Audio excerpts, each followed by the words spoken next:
Hey friends, before we set sail into tonight's long story, let me gently remind you of something simple.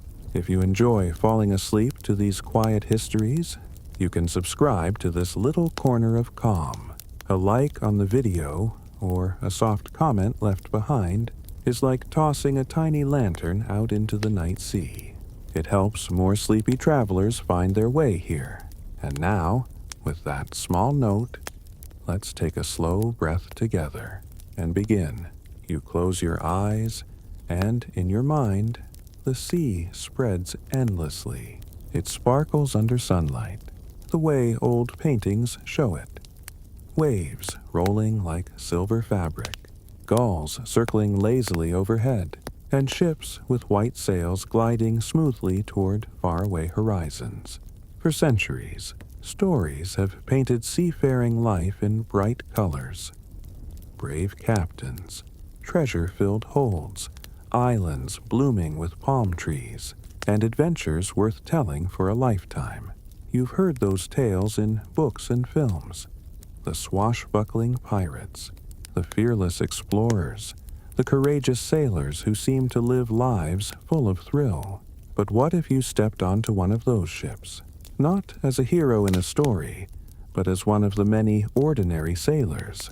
What if you were the one who hauled ropes, scrubbed decks, and shared food and space with dozens of strangers, all crammed together for months at a time? The dream of sea life would soon dissolve into a reality that was far heavier, far more uncomfortable, and often very lonely. Imagine yourself at a busy harbor in the 1600s.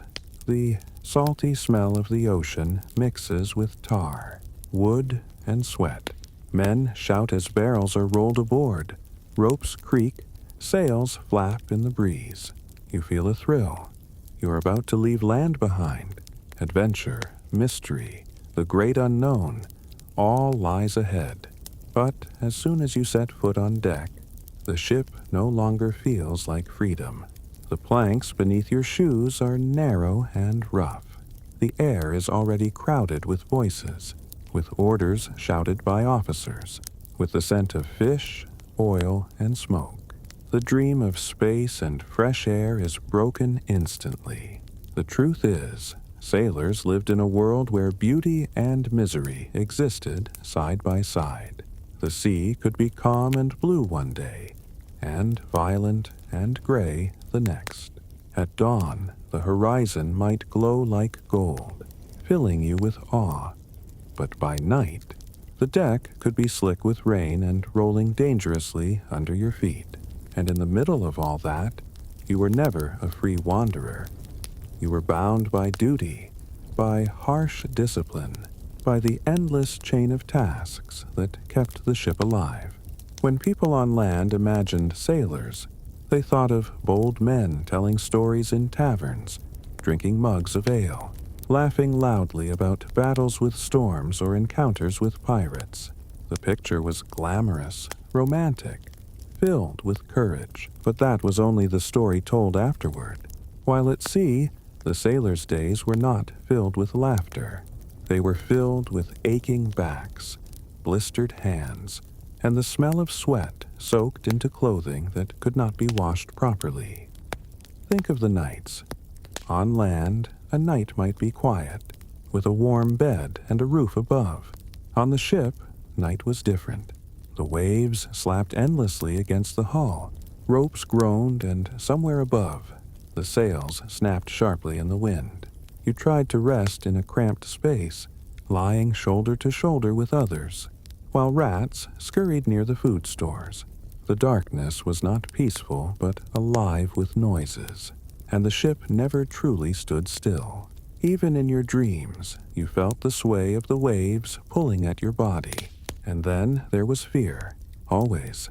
A thin layer of fear ran beneath the surface of every journey.